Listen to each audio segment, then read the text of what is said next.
Bem, então, boa tarde. Em primeiro lugar, gostaria realmente de agradecer o convite, essa oportunidade de estar aqui, apresentando um pouco do meu trabalho para vocês. Gostaria de agradecer especialmente as organizadoras, a Fabiola, a Cláudia e a Paula. Agradecer ao Carlos também pela coordenação da mesa, também as outras participantes e o debatedor. E eu vou apresentar aqui hoje um trabalho intitulado A Produção Performativa dos Direitos, População de Rua no Brasil, entre Fatos e Rumores. Eu gostaria de começar trazendo um e-mail de um estudante de Ciências Sociais e um apoiador do Movimento Nacional da População de Rua, Pedro, talvez esteja por aí, e que ele envia um e-mail a uma rede bastante ampla de órgãos e atores envolvidos na defesa dos direitos humanos das pessoas em situação de rua, com uma notícia bastante alarmante. Olá pessoal, com pesar repasso a denúncia feita por uma companheira do Comitê Popular da Copa. Cláudio Luiz Santos Fonseca, 39 anos, teve as costelas quebradas, afundamento de crânio, olho perfurado, 5 PMs ontem de manhã, perto do pronto-socorro, era morador de rua e aguarda a documentação no IML. Não sei o que vocês podem fazer com essa denúncia. Abraços. Esse e-mail foi mandado, então, em 25 de junho do ano passado, 2014, exatamente a partir dessa criação de uma rede de proteção e de defesa dos direitos humanos das pessoas em situação de rua. E a gente vem acompanhando, enquanto grupo de pesquisa, de extensão, eu estou falando aqui de uma espécie de engajamento etnográfico com as pessoas em situação de rua e com as tecnologias para seu governo. Esse engajamento etnográfico, como eu estou chamando, veio de um projeto de extensão e também de experiências anteriores que eu tive na coordenação de censos populacionais, de pesquisas quantitativas, exatamente feitas para informar as políticas públicas destinadas à população em situação de rua e que acabaram motivando a própria produção de uma relação menos contingente com essa população que veio a partir desse projeto de extensão. No final das contas, essa experiência foi quase totalizante, e acabamos criando também um grupo de pesquisadores que conta com Tiago Lemões da Silva, Helena Lancelotti, Bruno Fernandes, Pedro Ferreira Leite e Caroline Sarmento, que estão envolvidos com pesquisas etnográficas sobre a questão das tecnologias de governo, dos direitos humanos e das formas de produção de sujeitos e de subjetivação, desses processos de subjetivação em relação às pessoas em situação de rua no Brasil.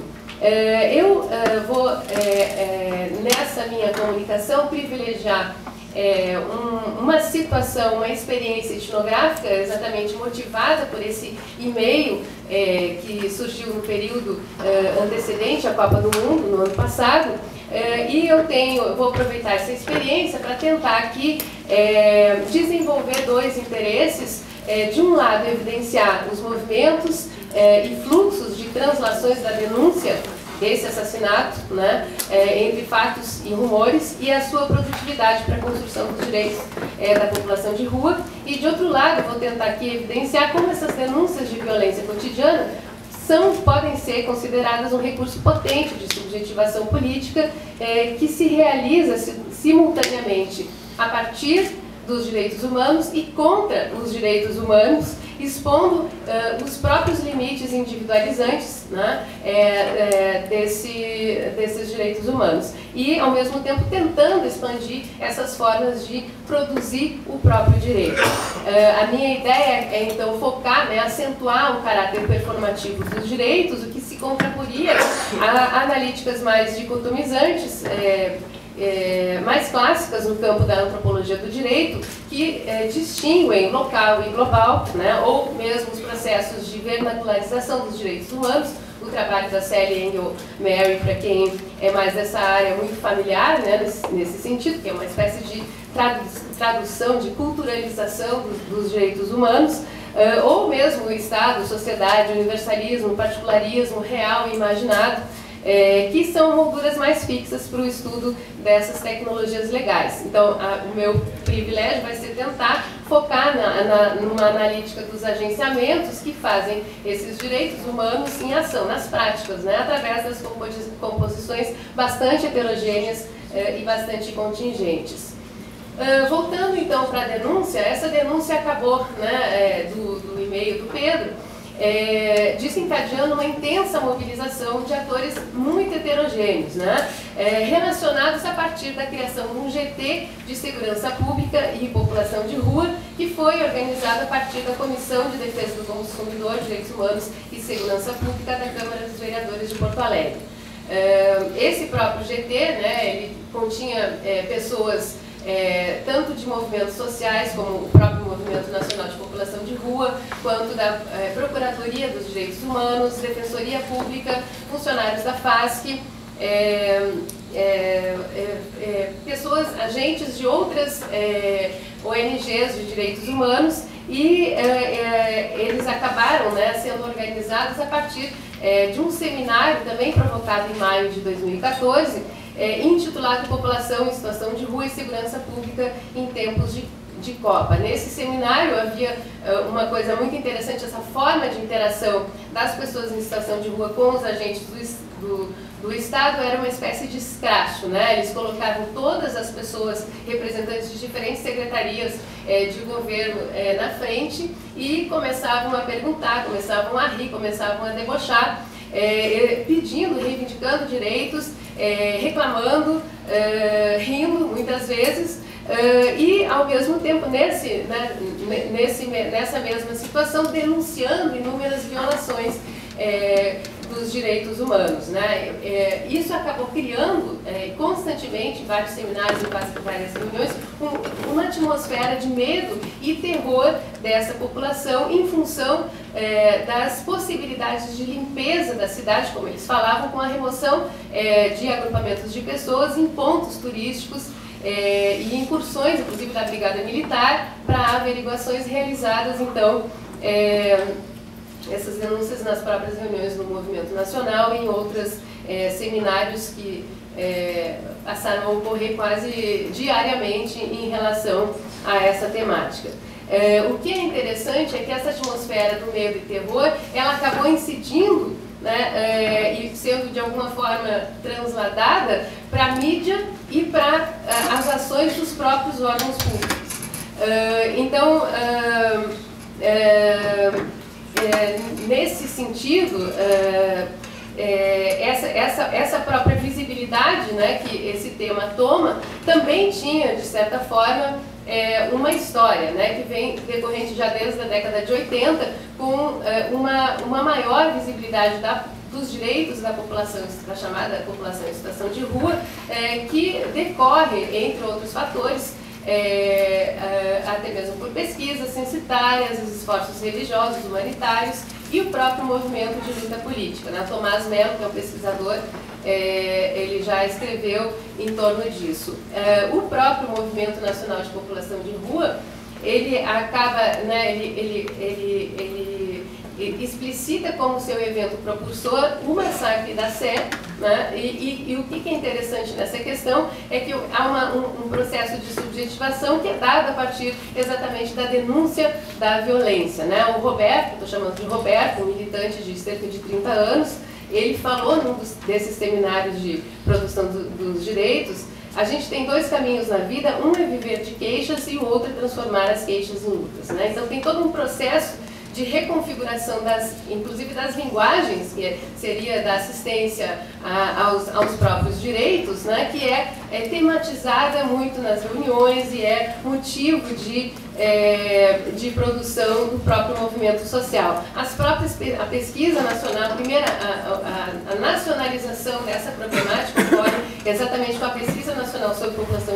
em Situação de Rua, em 2007, e que vai pesquisar aí 71 municípios brasileiros com mais de 300 mil habitantes. Também houve, então, decorrente dessa pesquisa, um decreto, né, de 2009 que institui, então, uma política nacional para a população em situação de rua e acaba definindo pela primeira vez quem é esse coletivo, esse grupo social. O que é interessante de ver em toda essa mobilização, todos esses agenciamentos que ocorrem diversos, é que há, de um lado, uma produção de conhecimento relacionada a práticas de legibilidade, práticas de inscrição estatal dessa população, que ao mesmo tempo é uma forma de gestão, mas também é uma forma de inscrição política desse grupo. E, de outro lado, chama muito a atenção os direitos humanos como essa linguagem preferencial de luta política, tendo a dimensão da própria denúncia uma preeminência. Aqui só para eu tinha uma outra problematização sobre a elegibilidade, mas achei que nesse congresso seria melhor falar nesses deslocamentos entre fatos e rumores. Mas o que é interessante é que há inúmeras cartilhas e guias de serviços ensinando a população em geral, ensinando a população em situação de rua como procurar seus direitos, como garantir seus direitos e essas cartilhas são feitas de redes de relações entre vários órgãos, vários agentes muito diversos. É bem interessante também como é visível, até mesmo pela cartilha, se vocês verem, né, esses rostos aqui são muito semelhantes aos rostos das próprias cartilhas, que ensinam também o papel das próprias instituições jurídicas. Nesse caso aqui, essas cartilhas dos defensores públicos. Então, tem aí uma criação, né, simultânea, paralela dessas instituições e desse próprio grupo que passa, né, a reivindicar direitos. A linguagem dos direitos é muito forte, tá? O direito a ter direitos é atualmente o maior, né, slogan desse grupo. A população de rua tem fome de direitos, né? Direito à cidade, a efetivação das políticas públicas para a população em situação de rua, é o tema de um seminário. Tem o João Batista, que eu estou chamando de João Batista, o coordenador regional do Movimento Nacional de População de Rua. Ele disse numa das reuniões: vamos nós, população de rua, exigir direitos, não é favor, né? Então tem toda uma dinâmica de transformação da assistência para o direito. Esse é um boletim, um chamamento, um documento de chamar as pessoas em situação de rua para as reuniões, onde fica muito evidente essa questão: venha, denuncie, né? Diz que sim, chamamos todos e todas para se somarem às nossas lutas.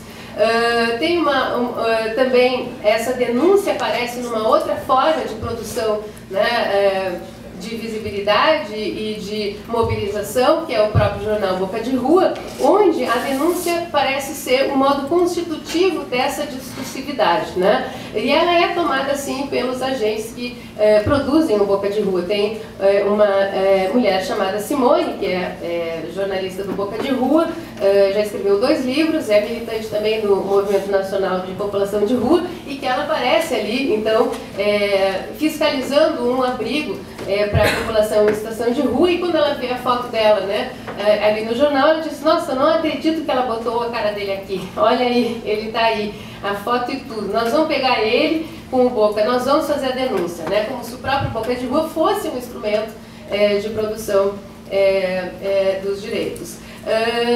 Tudo isso também para dizer que a violência, ela é parte constitutiva, inclusive, desse processo de subjetivação. Então, ao mesmo tempo que se reivindica direito, simultaneamente se denuncia as violências cotidianas ocorridas contra essa população. No seminário da Câmara de Vereadores de Segurança Pública, por exemplo, a plateia toda ficou em choque, teve uma espécie de comoção quando um dos moradores de rua denuncia, então, a existência de uma violência extremamente cruel de um policial chamado Steve. Né? Ao mesmo tempo que ele estava falando da existência do policial Steve, era visível, estava na plateia, a ocorrência de várias outras narrativas desse policial de um policial ou de um coletivo chamado Steve, né? Então, inúmeras outras narrativas se proliferaram. O Steve costuma ficar no centro da cidade, chega batendo e retira qualquer forma de identificação da sua tarja. O grupo do Steve é do batalhão do centro da cidade, eles costumam bater, matar os moradores de rua jogando os corpos no rio Guaíba. O nome Steve designava, na verdade, um grupo de extermínio composto por policiais em que todos os seus participantes se apresentavam como Steve. Então tinha aí uma proliferação dessas narrativas em torno da violência desse personagem Steve. O que é muito interessante é que depois de uma após outra denúncia de violação feita pelos pessoas em situação de rua, o vereador que preside essa Comissão de Direitos Humanos e Defesa do Consumidor, ele pega o microfone e diz: tá, tudo bem, gente, mas agora nós precisamos de uma pesquisa sobre vitimização, nós temos que ter indicadores para agir. E ele mesmo não cansava de orientar: vamos lá, vamos fazer as denúncias, vamos lá, depois eu quero as denúncias individuais, procurem os órgãos públicos. E isso era também uma tônica dos demais participantes do campo do direito. Uma outra narrativa frequente de violência no tempo da Copa do Mundo era a existência de galpões para colocação de moradores de rua na cidade de Viamão, que é uma cidade ao lado de Porto Alegre. Numa reunião, por exemplo, do Movimento Nacional de População de Rua, foi relatado que um taxista de Viamão tinha conduzido uma das apoiadoras do movimento, contando que já tinha ido nesse galpão, levando algumas pessoas e vendo sendo colocadas algumas pessoas em situação de rua nesse local. Num próprio seminário sobre segurança pública, então o Edmilson, um morador de rua lá da Praça da Matriz, ele pergunta então diretamente às autoridades: pô, se esse bagulho dos galpões fosse para ajudar, tudo bem, mas querem que a gente se mate? Como vão colocar junto o pessoal do centro dos da Cidade Baixa? Então, já tinha até inclusive uma certa organização para como colocar os próprios grupos. Numa outra reunião do Movimento Nacional de População de Rua, a Raquel, uma funcionária da FASC, da Prefeitura, e uma figura fundamental na criação do movimento, ela informou então que uma equipe de um programa de assistência, que é o consultório da rua, havia uma suspeita do desaparecimento de uma senhora muito idosa que há anos ficava no mesmo lugar na cidade de Porto Alegre, onde ela estaria. O que é interessante de ver é que essas denúncias todas foram sendo transladas, incidindo na própria organização do atendimento dos órgãos públicos. Então, na própria reunião do programa Consultório da Rua, assinara uma funcionária que também era estudante de Ciências Sociais, ela me contou: nós estamos atentos para isso. Houve uma orientação e reunião da equipe para que prestássemos atenção e relatássemos qualquer desaparecimento de pessoas atendidas. A própria FASC, a Instituição de Assistência Social em Porto Alegre, no período da Copa, ela montou uma equipe especial de abordagem na rua para acolhimento em abrigos e albergues, estendendo seu próprio horário de funcionamento. E uma das funcionárias me disse depois: houve uma semana durante a Copa que a FASC parou, só se falou em morador de rua. O próprio Movimento Nacional de População de Rua, em função das denúncias, ele orientou que moradores de rua não deveriam mais ficar sozinhos na cidade de Porto Alegre, procurassem andar sempre em grupo. E esse processo todo culminou com a recomendação da promotora dos direitos humanos do Ministério Público para que os moradores de rua, isso via jornal Zero Hora, procurassem os abrigos e albergues e não ficassem na rua. A manchete do jornal Zero Hora foi: promotoria orienta que sem-tetos deixem as ruas de Porto Alegre. O resultado disso foi uma espécie de comoção nesse GT criado para defesa e proteção dos direitos humanos das pessoas em situação de rua. Esse próprio vereador, que queria os indicadores, ele chega e diz: nossa, essa matéria é no sentido inverso que a gente falou até aqui. A gente quer que os moradores de rua fiquem na rua, que eles sejam protegidos. É na madrugada que a Constituição Federal é rasgada. A promotora se defende. Ela diz: talvez eu tenha sido ingênua, mas eu só posso recomendar. Vocês têm que fazer as denúncias. A Raquel, a própria apoiadora do movimento, que também é funcionária da FASC, ela diz: nós temos que ter provas Quem tem o poder de pegar as câmeras de vigilância da cidade? A cidade está toda vigiada, seria só pegar as câmeras. A própria o vereador, ele fala, né, eu estou angustiado, eu sei da boataria, sei dos rumores, mas não conseguimos pegar um caso. Eu só preciso de um caso. Vocês não têm um único caso para fazermos o encaminhamento das denúncias? A Rita, moradora de rua, ela não entende. Muitos indícios já são provas, indícios são claros. Às vezes tu tens a figura completa, mas não entendo. Por que não incriminar? Tendo em vista essa situação, eles resolvem então fazer uma patrulha de direitos humanos, indo então em toda a cidade de Porto Alegre, nas noites de Copa, no período da Copa, distribuindo esse folheto que seria num triplo interesse, tanto possibilitar informações sobre direitos humanos e órgãos, né? Se você sofreu alguma abordagem abusiva, violência ou foi obrigado a se retirar de algum lugar público, pode denunciar e requerer seus direitos, né? E recolhimento de denúncias também, e também uma espécie de controle social, né? Eles fizeram saber que iriam fazer essa patrulha de direitos humanos, então potencialmente para evitar qualquer tipo de agressão. Em que pese toda essa mobilização, chega então aquela denúncia de assassinato do morador de rua. Alguns dias depois, né, o grupo recebe um outro e-mail. Bom dia. Teriam maiores informações a respeito do morador de rua Cláudio Luiz Santos Fonseca? Entrei em contato com hospitais e IML para averiguar a situação e em nenhum desses lugares constam registros com esse nome. Se marca então uma reunião desse próprio GT para tentar averiguar essa situação, investigar. O Tiago Lemões da Silva, que faz uma pesquisa também sobre o Movimento Nacional de População de Rua, ele foi nessa reunião não fui, ele escreveu no seu diário de campo. Nessa semana recebi um e-mail de Pedro informando a denúncia da morte de Cláudio Luiz Santos Fonseca, homem negro de 39 anos, guardador de carros em situação de rua. Segundo o e-mail, às 6 horas do dia 23 de junho, nas proximidades da Redenção, 5 policiais teriam espancado Cláudio até a morte. A vítima teria sofrido afundamentos de crânio, perfuração dos olhos e fratura de 4 costelas. Uma mulher testemunhou o fato da janela de seu apartamento e acionou o SAMU. Essa mesma mulher comentou o fato com uma amiga, membro do Comitê Popular da Copa, que por sua vez conhece um advogado atuante na defesa dos movimentos sociais, que teria contatado o SAJU, que é o Serviço de Assistência Jurídica da URGS, e repassado informações para um apoiador do movimento. Ele continua, a reunião é iniciada com o informe e a pauta principal, a morte de Cláudio.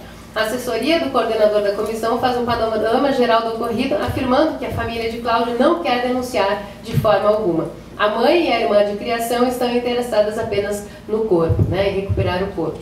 A assessora informa também que a testemunha que contatou o SAMU no momento do crime não quer ser identificada e muito menos denunciar. Além disso, coloca que Cláudio só possuía certidão de nascimento e nunca fez carteira de identidade, o que certamente fará com que seja enterrado como indigente, mesmo que a família já tenha reconhecido o corpo.